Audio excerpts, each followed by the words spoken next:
อิชาสังกะสิยาบ่เป็นโน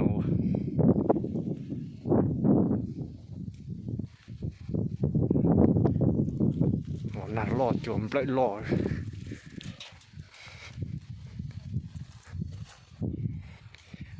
ขอเนาะจวดจนเนาะซะ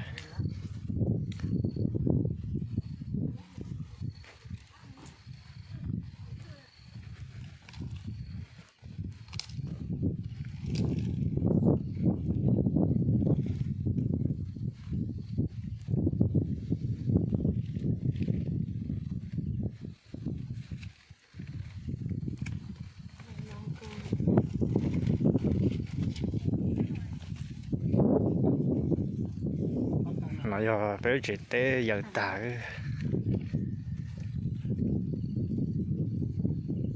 chỗ lại bột